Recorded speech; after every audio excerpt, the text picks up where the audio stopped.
Hello everyone, मैं विक्रम कुमार आप सभी का अपने यूट्यूब चैनल स्कॉलर्स कांसेप्ट के ऊपर स्वागत करता हूं। बायोकेमिस्ट्री यूनिट से रिलेटेड आज हमारा लेक्चर नंबर 6 है और आज का हमारा टॉपिक रहेगा प्रोटीन सीक्वेंसिंग। अगर हम यहाँ पे बात करते हैं प्रोटीन सीक्वेंसिंग की, तो प्रोटीन सीक्वेंसिंग हमारा क्या होता है, जिसके अंदर जैसे कि हमने आपको बताया है कि जो हमारी पॉलीपेप्टाइड चेन होती है, तो उसके अंदर क्या होता है कि हमारे मल्टीपल अमीनो एसिड होते हैं जो कि हमारे पेप्टाइड बॉन्ड के थ्रू एक दूसरे से बाउंड रहते हैं। ठीक है। तो जो हमारा ये अमीनो एसिड है जो कि हमारे एक पॉलीपेप्टाइड को यहाँ पे फॉर्मेशन कर रहे हैं, तो इन अमीनो एसिड की सीक्वेंस को एनालाइज करना, उसको डिटेक्ट करना ही हमारा यहाँ पे क्या कहलाता है, प्रोटीन सीक्वेंसिंग या फिर पेप्टाइड सीक्वेंसिंग, कुछ भी हम इसको बोल सकते हैं, क्योंकि पेप्टाइड और हमारे जो प्रोटीन थे वे हमारे इंटरचेंजेबल रहते हैं, जैसे कि हमने आपको पहले ही बताया हुआ है। तो जो हमारे प्रोटीन रहते हैं उनके जो हमारा अमीनो एसिड का सीक्वेंस होगा उसी को एनालाइज या फिर उसको डिटेक्ट करना हमारा क्या कहलाएगा यहाँ पे, प्रोटीन सीक्वेंसिंग। और उसी के रिगार्डिंग हम यहाँ पे आज डिफरेंट टेक्निक को पढ़ेंगे कि किस तरीके से हम एक प्रोटीन के सीक्वेंस को एनालाइज कर सकते हैं। ठीक है। तो the several technique are used for the determination of amino acid sequence of a protein. For many years chemical method were the primary means for peptide sequencing. Edman degradation is one of the most common method used to analyze the protein sequence, in which N-terminal of a polypeptide is labeled with the phenyl isothiocyanate। अब क्या है कि जो हमने जैसे कि बताया कि जो हमारा प्रोटीन सीक्वेंसिंग रहता है, तो उसके अंदर हम क्या करते हैं कि जो हमारा एक अमीनो एसिड का सीक्वेंस रहेगा एक प्रोटीन के अंदर, उसको हम एनालाइज करते हैं। तो उसी के अंदर हमारा जो यहाँ पे हमारा मेथड आता है, सबसे पहला जो हमारा मेथड होगा वो हमारा होता है यहाँ पे केमिकल मेथड। ठीक है। और इसके अंदर हमारा जो मेजर आएगा, जैसे कि केमिकल मेथड हमारा एक टाइप हो गया, और उसी के अंदर हमारा जो सबसे मेजर टाइप होता है वो कौन सा होगा, एडमंड डिग्रेडेशन। इसके अंदर क्या होता है, it is used to analyse the protein sequence in which the N terminal amino acid of a polypeptide is labelled with the phenyl isothiocyanate. अब क्या होता है, जैसे कि अगर हम यहाँ पे बात करते हैं कि हमारा ये कोई प्रोटीन का सीक्वेंस हो गया, ठीक है, यहाँ पे पेप्टाइड का सीक्वेंस है, तो इसका जो हमारा एन टर्मिनल के ऊपर जो हमारा अमीनो एसिड होगा ना, बिल्कुल हम इसको क्या करेंगे, इसको हम यहाँ पे लेबल करेंगे किसके साथ, फिनाइल आइसोथियोसाइनेट के साथ, फिनाइल थियो आइसोसाइनाइट के साथ। ठीक है। इसके साथ हम इसको क्या कर देंगे, यहाँ पे लेबल कर देंगे, और लेबलिंग के बाद क्या करेंगे, after labelling the subsequent cleavage yield the phenyl thiohydantoin. यानी कि क्या होगा, जैसे कि जो हमारा यहाँ पे फिनाइल आइसोथियोसाइनेट था, वो हमारा रिएक्ट करेगा इस अमीनो एसिड के साथ, और इसके साथ रिएक्ट करने के बाद वो हमारा यहाँ पे किसकी फॉर्मेशन कर देता है, फिनाइल थियो हाइडेंटोइन अमीनो एसिड डेरिवेटिव। ठीक है। यहाँ पे हमारा क्या बन जाएगा, ये फिनाइल थियो हाइडेंटोइन अमीनो एसिड। ठीक है। और ये जो हमारा यहाँ पे डेरिवेटिव हो जाएगा, ठीक है, जो हमने यहाँ पे पीटीएच आपको नाम बताया, पीटीएच अमीनो एसिड, तो ये क्या करेगा, which can be identified by the spectroscopical method. ठीक है। अब हम क्या करते हैं, जैसे कि हमने यहाँ पे क्या किया, यहाँ पे हमारा कोई पॉलीपेप्टाइड हम सीक्वेंस लेके चलते हैं, जैसे कि आप यहाँ पे देख सकते हो, ये हमारा कोई पॉलीपेप्टाइड सीक्वेंस हो गया। ठीक है। और ये जो इसका हमारा एलिनिन है ना अमीनो एसिड, ये हमारा बिल्कुल कैसा होगा, एन टर्मिनल के ऊपर होगा, क्योंकि इसका जो हमारा अमीनो ग्रुप है वो हमारा यहाँ पे फ्री है। ठीक है। तो ये इसका क्या हो गया, अमीनो ग्रुप हो गया। तो अब क्या होता है कि यहाँ पे हमारा जो फिनाइल आइसोथियोसाइनेट होगा, ये हमारा रिएक्ट करेगा किसके साथ, इस पर्टिकुलर अमीनो एसिड के साथ, एलिनिन के साथ। और इसके साथ यहाँ पे जब ये रिएक्शन करेगा, ठीक है, यहाँ पे इसको हम क्या बोल देंगे, लेबलिंग बोलेंगे, जिससे हमारा क्या हो गया कि जो हमारा फिनाइल आइसोथियोसाइनेट है वो हमारा एन टर्मिनल के अमीनो एसिड के ऊपर साथ ये वहां पे बाइंड हो गया, तो उसको हम क्या कहेंगे, लेबलिंग बोल रहे हैं। और उसके बाद क्या होगा, ये जो हमारा यहाँ पे ग्रुप बना है ना, इसी को हमने क्या नाम दिया था, फिनाइल थियो हाइडेंटोइन अमीनो एसिड डेरिवेटिव। ठीक है। अब इसको हम क्या करवा देते हैं कि जैसे ही हमारा इस पर्टिकुलर ग्रुप की यहाँ पे फॉर्मेशन होती है, तो ये यहाँ से क्या हो जाता है, रिलीज हो जाता है। ठीक है। इसकी यहाँ पे क्लीवेज हो जाएगी। इसके रिलीज के साथ क्या होगा कि जो हमारा यहाँ पे अमीनो एसिड होगा ना, जैसे कि ये तो हमारा यहाँ तक तो क्या हो गया, फिनाइल आइसोथियोसाइनेट ग्रुप भी था हमारा। ठीक है। तो ये अपने साथ क्या करेगा, एक जो हमारा अमीनो एसिड होगा ना, उसको भी यहाँ पे अपने साथ लेके चला जाएगा। ठीक है। अब जब यहाँ से हमारा एक अमीनो एसिड लेके चला गया ये, तो हमारे पास क्या बचा, अब जो भी हमारे यहाँ पे, जैसे कि हम सपोज करके चलते हैं कि जो ये जो हमारे यहाँ पे पॉलीपेप्टाइड है, इसके अंदर हमारे टोटल 100 अमीनो एसिड थे। अब एक तो इसमें से हमारा अमीनो एसिड चला गया, तो हमारे यहाँ पास कितने बचे, 99, और एक हमारे यहाँ पे अमीनो एसिड इसके साथ हमारा चला गया। अब जो हमारा यहाँ पे ये वाला ग्रुप है ना, ठीक है, फिनाइल थियोसाइन हाइडेंटोइन अमीनो एसिड, अब हम इसको अलग से एनालाइज कर सकते हैं। ठीक है। और इसको हम अलग से एनालाइज कर सकते हैं। ठीक है। अब क्या है, after the removal of one amino acid the polypeptide chain now shortened by the one residue. ठीक है, क्योंकि एक हमारा यहाँ पे क्या हो गया, रिमूव हो गया, This procedure can be then repeated on the shortened peptide, yielded another PTH amino acid which can again be identified by the chromatography. और इसमें हम क्या करेंगे, जैसे कि ये हमारा यहाँ पे ग्रुप रिलीज हुआ है, इसको हम अलग से एनालाइज कर सकते हैं। अब यहाँ पे हमारे पास कितने बचे, 99 बच गए हमारे पास, ठीक है। तो इसको दोबारा से हम किसके साथ रिएक्ट करवाएंगे, पीटीएच के साथ, फिनाइल आइसोथियोसाइनेट के साथ, ठीक है। और वो फिर से क्या करेगा, यहाँ पे एक हमारा पीटीएच अमीनो एसिड ग्रुप, जैसे कि यहाँ पे हमारा क्या होगा, ग्लाइसिन होगा, तो पीटीएच ग्लाइसिन की फॉर्मेशन हो जाएगी, फिर से हमारा यहाँ पे ग्लाइसिन रिमूव हो जाएगा। तो इस तरीके से हम क्या करते हैं कि एक एक करके हम डिफरेंट अमीनो एसिड के जो एन टर्मिनल होगा उनको हम यहाँ से क्लीव करते जाएंगे और उनको एनालाइज करते जाएंगे, जिससे हमें क्या पता चलता जाएगा कि जो हमारा एन टर्मिनल के ऊपर था वहां पे हमारा कौन सा अमीनो एसिड था, देन उसके बाद हमारा कौन सा अमीनो एसिड है, फिर उसके बाद। तो इस तरीके से हम एक एक करके अमीनो एसिड को यहाँ पे डिटेक्ट करते हैं, ठीक है।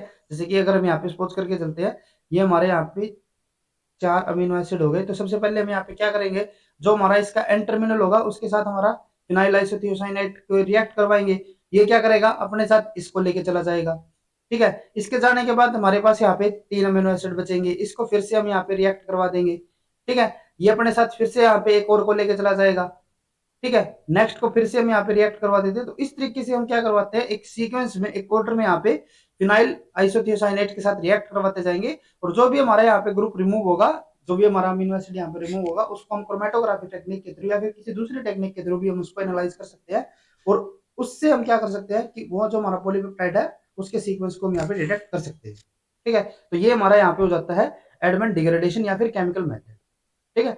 नेक्स्ट उसके बाद हमारे यहाँ पे टेक्निक आती है मास स्पेक्ट्रोमेट्री, ठीक है। इसमें क्या होता है, mass spectrometry is one of the several technique for determination of the amino acid sequence of a protein.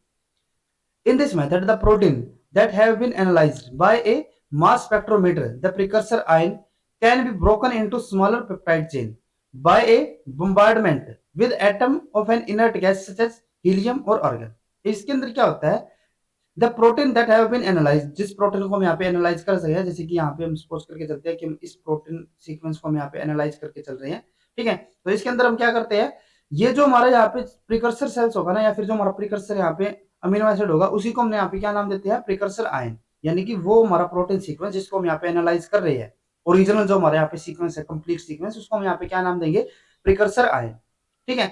अब इस प्रिकर्सर आयन को हम क्या करते हैं, इसको हम स्मॉल पेप्टाइड्स के अंदर हमारा अलग अलग डिफरेंट फ्रेगमेंट के अंदर इसको ब्रेक कर लेते हैं, ठीक है। और वो हम किसकी हेल्प से करते हैं, bombardment with the atom of the inert gas such as helium and argon, ठीक है। या तो हम हीलियम के साथ इसको कर देंगे, रिएक्ट करवा देंगे, या फिर ऑर्गन के साथ इसके यहाँ पे रिएक्ट करवा देते हैं, जिससे क्या हो जाएगा, ये हमारा स्मॉल फ्रेगमेंट के अंदर ब्रेक हो जाएगा।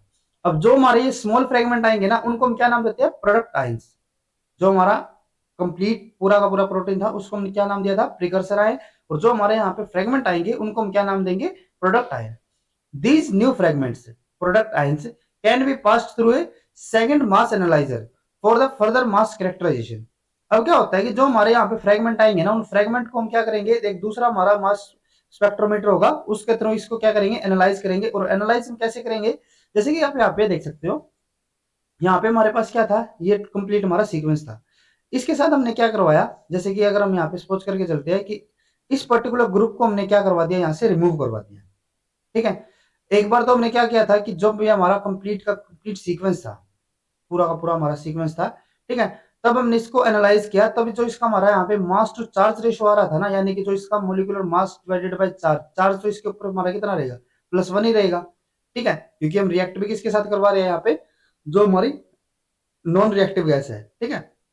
तो यहाँ पे हम इस तरीके की कंडीशन लेके चलते हैं, जिसमें क्या होगा कि जो हमारा नेट चार्ज आएगा ना, वो हमारा क्या आता है, +1 चार्ज रहेगा, ठीक है। अब हमने क्या किया कि जो हमारा यहाँ पे ये कंप्लीट पॉलीपेप्टाइड सीक्वेंस था, इसको हमने एनालाइज किया मास स्पेक्ट्रोमीटर के अंदर, ठीक है। और ये क्या करेगा, ये हमारा मास टू चार्ज रेशो में इसको हमारा डिफाइन करेगा। अब जब ये हमारा कंप्लीट सीक्वेंस था, तो कंप्लीट सीक्वेंस का जो हमारा यहाँ पे मास आ रहा था, वो हमारा कितना आ रहा है, 621। जैसे कि आप यहाँ पे भी देख सकते हो, यहाँ पे हमारा जो मास टू चार्ज है और एक तरफ हमारी इंटेंसिटी है, ठीक है। तो जब हमने यहाँ पे इसको डिटेक्ट किया, तो इसको हमने देखा कि जो इसका हमारा मास टू चार्ज रेशो आ रहा है, वो हमारा कितना आ रहा है, 621 आ रहा है। तो हमने यहाँ पे इसको डिटेक्ट कर लिया कि ये हमारा यहाँ पे मिलेगा, ठीक है। ये हमें जब हम इसको मास एनालाइजर के अंदर एनालाइज करेंगे ना, तो हमें ये वाला हमें सीक्वेंस देखने को मिलेगा, ये हमें ग्राफ मिलता है। तो इस ग्राफ में हमने क्या देखा कि जो हमारा यहाँ पे टोटल नेट मोलिकुलर मास आ रहा है ना, वो हमारा कितना आ रहा है, 621, ठीक है। इससे तो हमें सिर्फ यूं पता चला है कि जो हमारा पूरा का पूरा सीक्वेंस है, पूरा का पूरा पॉलीपेप्टाइड है, उसका हमारा नेट मोलिकुलर वेट क्या रहेगा, ठीक है। देन उसके बाद हम यहाँ पे क्या करते हैं, जैसे हमने बताया कि इसको हम यहाँ पे रिएक्ट करवाते हैं इसके साथ, हीलियम या फिर ऑर्गन की बम्बार्डमेंट के साथ, जिससे कि हमारा क्या होगा, ये हमारा प्रोडक्ट आयन की फॉर्मेशन करेगा। प्रोडक्ट आयन की फॉर्मेशन के बाद क्या होता है, यहाँ पे हमारा क्या होगा, क्योंकि हमने बताया कि ये हमारा स्मॉल फ्रेगमेंट के अंदर ब्रेक हो जाता है। तो जैसे कि हम यहाँ पे सपोज करके चलते हैं, जो हमारे यहाँ पे फ्रेगमेंट की क्लीवेज होगी ना, उसको हम क्या करते हैं, कंट्रोल्ड मैकेनिज्म से करेंगे। यानी कि वो हमारे पता लगेगा कि हम किसको यहाँ पे ब्रेक कर रहे हैं। तो इसके अंदर हम क्या करते हैं, जैसे कि हम एक पर्टिकुलर एंड से हमारे ब्रेक करवाना इसको स्टार्ट करते हैं, जैसे कि हम यहाँ पे एंड टर्मिनल से इसको यहाँ पे क्लीव करवाना स्टार्ट करवाते हैं। ठीक है। तो क्या होगा कि जो हमारा एंड टर्मिनल के ऊपर अमीनो एसिड होगा ना, वो हमारा यहाँ से ब्रेक हो जाएगा, क्लीव हो जाएगा। अब हमारे पास जो सीक्वेंस बचेगा वो हमारा कौन सा बचेगा, पर्टिकुलर सिर्फ इतना इतना। ठीक है, जैसे कि यहाँ तक का हमारा सीक्वेंस बचेगा अब। और जब हमने इसको एनालाइज किया तो इसका जो हमारा यहाँ पे मास टू चार्ज रेशो आ रहा है वो हमारा कितना आ रहा है, 492। ठीक है, जैसे कि आप यहाँ पे देख सकते हो, यहाँ पे जब हमने इसको एनालाइज किया, क्योंकि हमारे पास ये वाला सीक्वेंस नहीं आ रहा, ये तो हमने बाद में प्रिपेयर किया है। हमारे पास जो रिजल्ट आएगा ना वो हमारा ये आता है। तो हमारे पास क्या आया, हमारे पास जो नेक्स्ट पीक आती है यहाँ पे वो हमारी कितनी आ रही है, 492 की। ठीक है। अब हम क्या करेंगे, हम यहाँ पे डिटेक्ट करते हैं, जैसे कि ये हमारा कितना था, 621, ये हमारा कितना है, 492। तो इनके बीच का हमारा हम डिस्टेंस यहाँ पे कैलकुलेट करते हैं, जो हमारा डिफरेंस रहेगा। डिफरेंस अगर हम यहाँ पे देखते हैं तो वो हमारा लगभग कितना आ रहा है, वो आ रहा है हमारा 129 का। ठीक है। और जो हमारा 129 है ना, अब क्या होता है यहाँ पे, जैसे हमें पता चल गया कि यहाँ पे हमारा जो डिफरेंस है वो हमारा कितना है, 129। अब डिफरेंट अमीनो एसिड के लिए जो हमारा यहाँ पे मोलिकुलर वेट रहता है ना, वो हमारा ऑलरेडी डिफाइन रहेगा। जैसे कि अगर हम यहाँ पे देखते हैं, यहाँ पे हमारा क्या है कि जो हमारा ग्लूटामिक एसिड है, ठीक है, तो ग्लूटामेट के लिए हमारा यहाँ पे ऑलरेडी डिफाइन होता है कि इसका जो हमारा मोलिकुलर वेट होगा वो हमारा कितना होगा, अराउंड 129। ठीक है। तो इससे हम क्या करते हैं, क्योंकि ये हमारा 129 किसको सिग्निफाई कर रहा है, ग्लूटामेट को। तो अगर हमारा यहाँ पे एक अमीनो एसिड को रिमूव करने से हमारा यहाँ पे जो लॉस हो रहा है, या फिर जो हमारा मास के अंदर हमारा जो चेंज हो रहा है वो कितना हो रहा है, 129, तो इसका मतलब क्या होगा कि वो जो हमारा अमीनो एसिड हमने रिमूव किया वो हमारा कौन सा होगा, ग्लूटामेट। तो इस तरीके से हमारे ना पर्टिकुलर अमीनो एसिड के लिए हमारा यहाँ पे मोलिकुलर वेट लगभग हमारा डिफाइन रहेगा, जिससे हम क्या कर सकते हैं, उसको कंपेयर कर सकते हैं कि यहाँ पे हमारा जो मोलिकुलर मास का लॉस हुआ है ना, वो हमारा किस अमीनो एसिड की लॉस की वजह से हुआ। जैसे अगर हम यहाँ पे नेक्स्ट को देखते हैं, नेक्स्ट में हमने क्या किया, अब हमने इस अमीनो एसिड को भी यहाँ पे रिमूव कर दिया।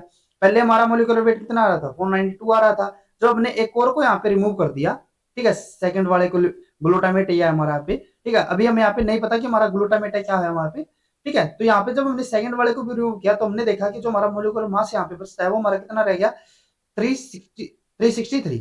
ठीक है, और अगर हम यहाँ पे 492 में से 363 अगर हम रिमूव करेंगे तो वो हमारा कितना आएगा, लगभग 129। और फिर से हमारा 129 किसको सिग्निफाई करेगा, ग्लूटामेट को। नेक्स्ट हम यहाँ पे करते हैं ग्लाइसिन को। ठीक है, नेक्स्ट हमें नहीं पता, जैसे कि हमें क्या यहाँ पे रिमूव किया, हमने यहाँ पे एक और को रिमूव किया। नेक्स्ट को जब हम यहाँ पे रिमूव करते हैं तो हमारे यहाँ पे जो मोलिकुलर मास बचेगा वो हमारा कितना रहता है, 306। तो यहाँ पे जो हमारा लॉस हुआ है वो हमारा कितना हो गया, 57। और 57 हमारा किसके लिए होता है, जो हमारा ग्लाइसिन होगा। ठीक है, तो इस तरीके से हम क्या कर सकते हैं, एक एंड से लेके हम एक एक करके यहाँ पे अमीनो एसिड को रिमूव करते जाएंगे, और जो हमारा पॉलीपेप्टाइड यहाँ पे बचेगा, ठीक है, उसको हम मास स्पेक्ट्रोमीटर के थ्रू यहाँ पे एनालाइज करते रहेंगे कि हमारा कितना मास का यहाँ पे लॉस हुआ है। और उसी को हम यहाँ पे कंपेयर करके हम यहाँ पे पता लगा सकते हैं कि जो हमारा अमीनो एसिड का सीक्वेंस है वो हमारा क्या रहेगा। ठीक है, जैसे कि आगे हमने बताया, the utilisation of two mass analyser arrange in the manner is referred to an tandem mass spectrometry. अब क्या होता है कि जो हमारा यहाँ पे मास स्पेक्ट्रोमेट्री मेथड के थ्रू जो यहाँ पे हम अमीनो एसिड का सीक्वेंस डिटेक्ट कर रहे हैं, तो उसके अंदर हमारे यहाँ पे दो मास एनालाइजर हमारे अरेंज रहते हैं, और वो हमारे किस ऑर्डर में होते हैं, टेंडम मास स्पेक्ट्रोमेट्री के अंदर। ये हमारा कई बार क्वेश्चन पूछा जाता है कि जो हमारे मास एनालाइजर होते हैं वो हमारे किस ऑर्डर में होंगे, टेंडम मास स्पेक्ट्रोमेट्री के अंदर। ठीक है, these productine fragment are formed in the chemical predictable way that can be provided clue to the amino acid sequence of the precursor ion। अब हमने जैसे बताया ना कि यहाँ पे हम क्या करते हैं, यहाँ पे वैसे तो अगर हम नॉर्मली प्रोसेस को करेंगे तो वहां पे तो क्या होगा, हमारे यहाँ पे रैंडम क्लीवेज होती रहेगी, लेकिन जो हमारे यहाँ पे हम क्लीवेज करवा रहे हैं ना, वो हम प्रिडिक्टेबल वे से करवा रहे हैं। यानी कि हम क्या करेंगे, एक पर्टिकुलर एंड को लेके चलेंगे। यहाँ पे हम क्या करेंगे, जैसे पहले हमने इस पर्टिकुलर अमीनो एसिड को रिमूव किया, देन उसके बाद इसके बाद नेक्स्ट वाले को, फिर इस तरीके से हम क्या करते हैं, एक एक अमीनो एसिड को यहाँ पे रिमूव करते रहेंगे, तभी हमारा यहाँ पे जो सीक्वेंस रहेगा उसको हम एनालाइज कर पाएंगे। ठीक है, for polypeptide analytes disruption of individual peptide bond will yield two smaller peptide ion containing the sequence before and after the cleavage site। ठीक है, यहाँ पे हम क्या होगा कि जैसे ही हमने यहाँ पे एक बॉन्ड को यहाँ पे ब्रेक करेंगे तो हमारे यहाँ पे दो हमारे सीक्वेंस बनेंगे। ठीक है, जैसे कि अगर हम यहाँ पे देखते हैं, एक तो हमारा सीक्वेंस कब था, जब हमने यहाँ पे क्लीवेज को नहीं किया था, एक हमने यहाँ पे जब क्लीवेज को किया तब हमारा इतना ही हमारा सीक्वेंस बचा, तो इन दोनों को हम एनालाइज करके, ठीक है, कंपेयर करके यहाँ पे हम पता लगा सकते हैं कि हमारा कौन सा पर्टिकुलर अमीनो एसिड यहाँ पे हमारा रिमूव हुआ है। ठीक है, तो इस तरीके से हम यहाँ पे मास स्पेक्ट्रोमेट्री के थ्रू एक पर्टिकुलर अमीनो एसिड के सीक्वेंस को हम डिटेक्ट कर सकते हैं। ठीक है, अब उसके बाद नेक्स्ट हमारे यहाँ पे आता है क्लीवेज मेथड। क्लीवेज मेथड के अंदर क्या होगा, in practice the advent degradation is limited to peptide of 50 residue because not all peptide in a reaction mixture release the amino acid derivative at each step। अब क्या है कि अगर हम यहाँ पे बात करें एडवेंट डिग्रेडेशन की, तो उसकी हमारी कुछ लिमिट रहती है। लिमिट क्या रहेगी कि ये हमारा सिर्फ 50 रेजिड्यू के पॉलीपेप्टाइड सीक्वेंस को ही हम यहाँ पे एनालाइज कर सकते हैं। उससे ऊपर अगर हमारा यहाँ पे कोई प्रोटीन है जिसके अंदर हमारे 50 से ज्यादा अगर हमारे रेजिड्यू होते हैं, तो वहां पे हमारी जो एक्यूरेसी रहेगी वो हमारी क्या होती रहेगी, कम होती जाएगी।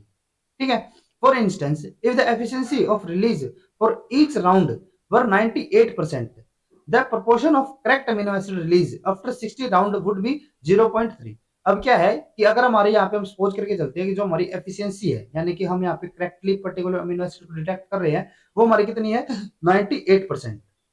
अब 98% का क्या होगा कि जैसे कि हमारा ये हमारे अमीनो एसिड हो गए, ठीक है, तो यहाँ पे क्या होगा कि जैसे कि इस पर्टिकुलर अमीनो एसिड को अगर हम यहाँ पे डिटेक्ट कर रहे हैं, तो वहां पे हमारी जो एफिशिएंसी है वो हमारी कितनी हो गई, जैसे कि 100% हो गई।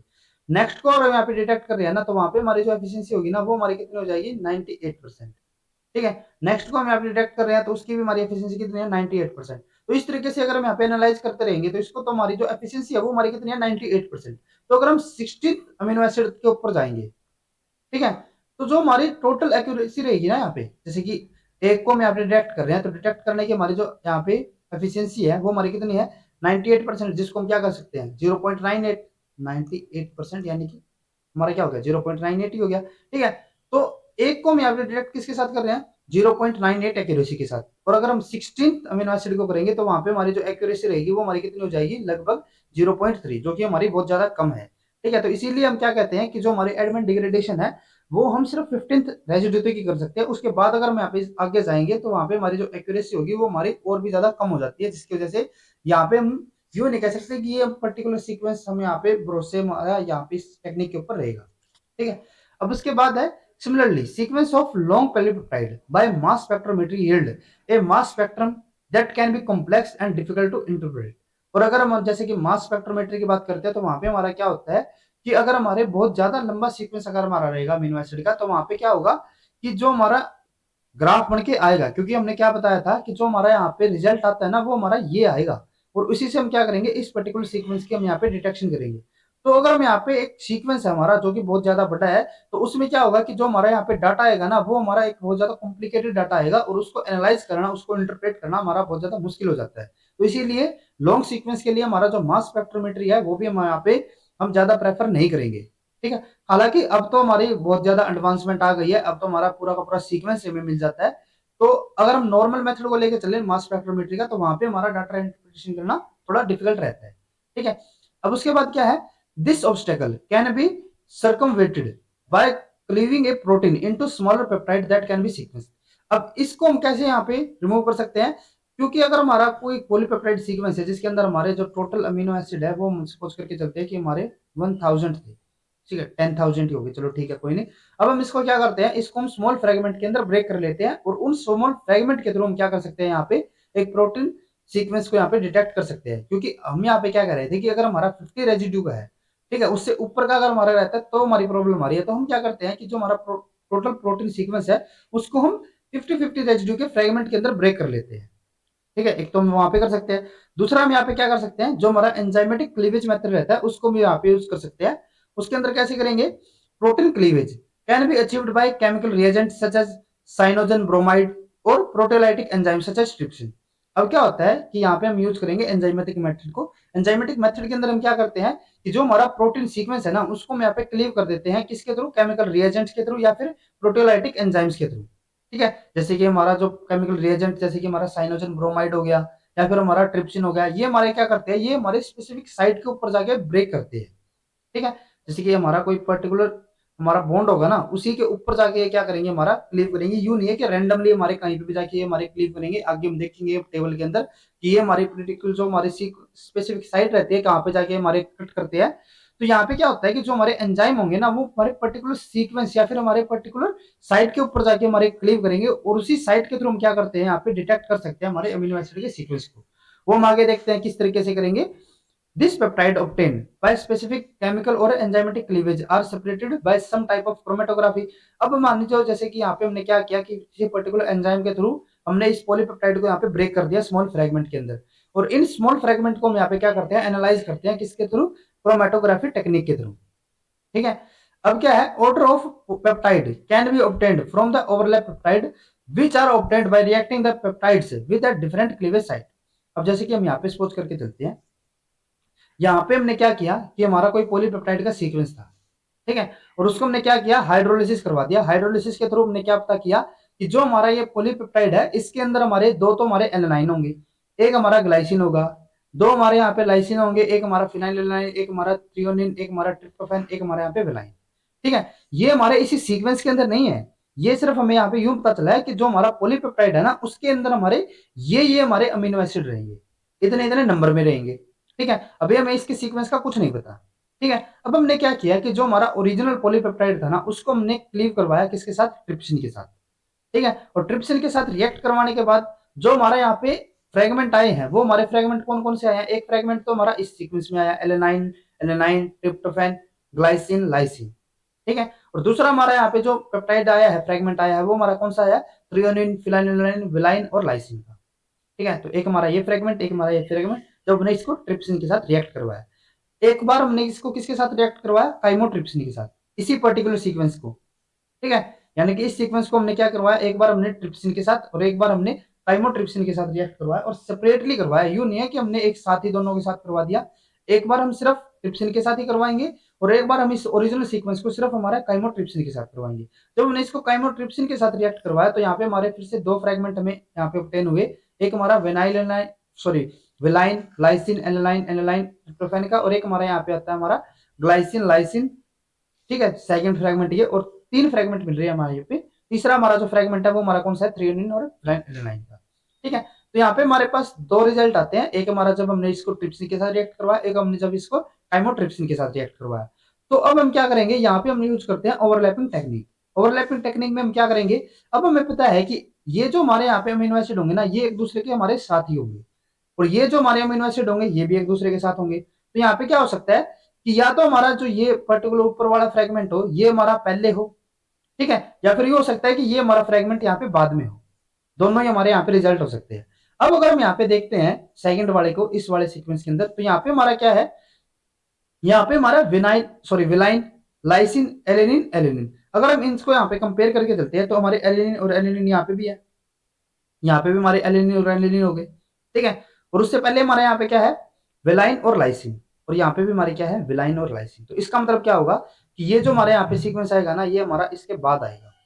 ठीक है, जैसे कि हम यहाँ पे देखते हैं, यहाँ पे हमारा सीक्वेंस क्या आ रहा है, थ्रियोनिन, फिनाइलएलानाइन, ये दोनों हो गए ना हमारे। थ्रियोनिन यहाँ से हम स्टार्ट करते हैं, थ्रियोनिन, फिनाइलएलानाइन। ठीक है, अब क्या है, जैसे कि यहाँ पे हम देखते हैं थ्रियोनिन, फिनाइलएलानाइन, वेलाइन, लाइसिन। ठीक है, और लाइसिन के बाद हमारे यहाँ पे क्या आ रहा है, एलेनाइन, एलेनाइन, देन उसके बाद ट्रिप्टोफैन, ग्लाइसिन। ठीक है, ट्रिप्टोफैन, ग्लाइसिन एंड लाइसिन।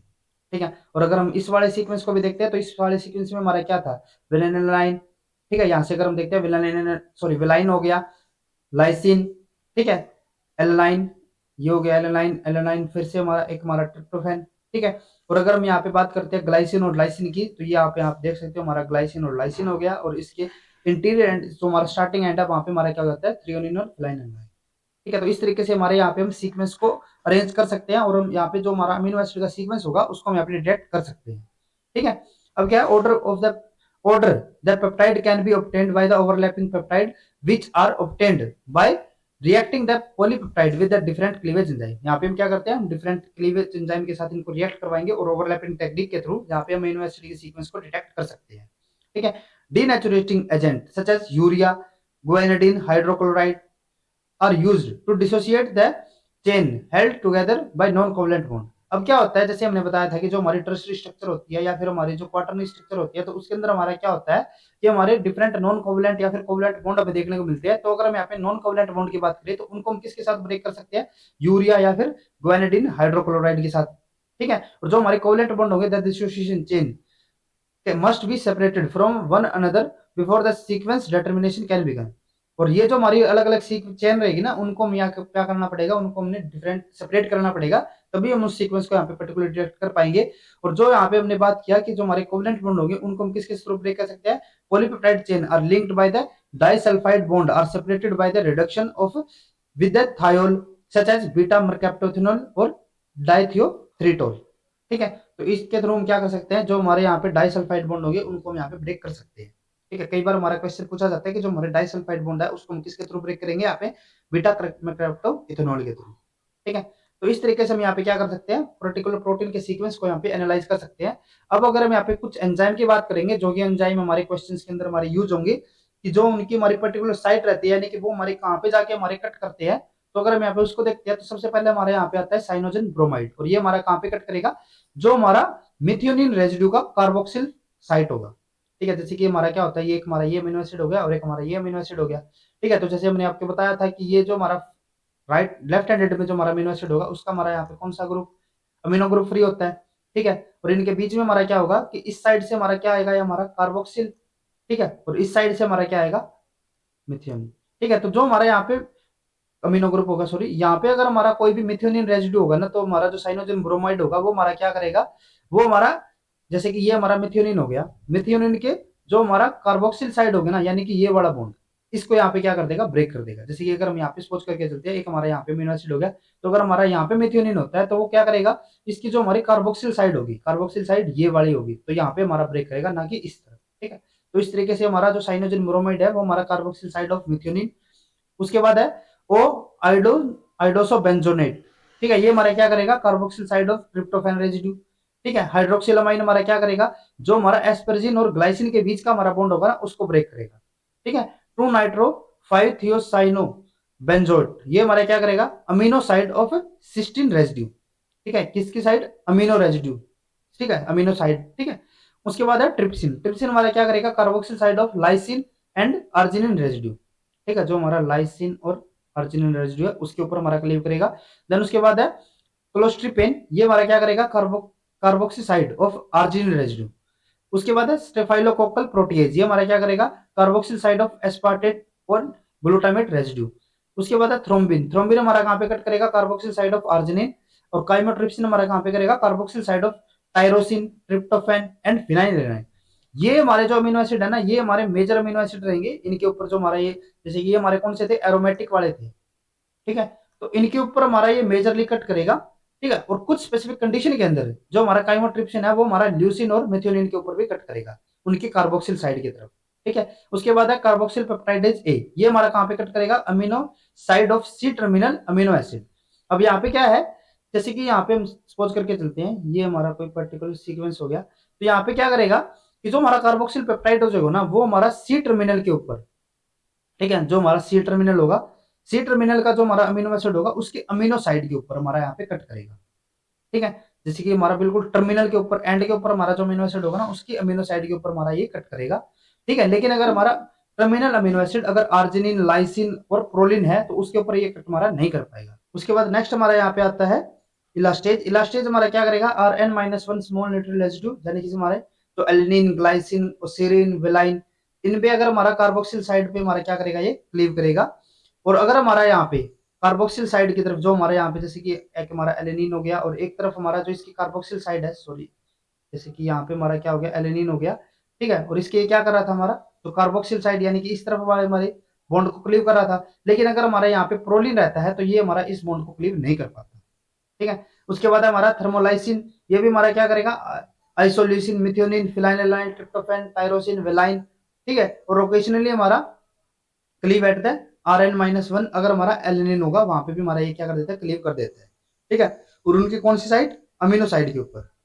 लेकिन अगर हमारा वहां पे Rn-1 यानी कि उससे पहले अगर हमारा अमीनो साइड के साथ जो हमारा इसका बोल्ड है वो हमारा अगर प्रोलिन के साथ होगा, जैसे कि यहाँ पे हमने बताया, अगर इसके अमीनो साइड पे हमारा प्रोलिन होता है तो वहां पे ये क्लीव नहीं कर पाएगा।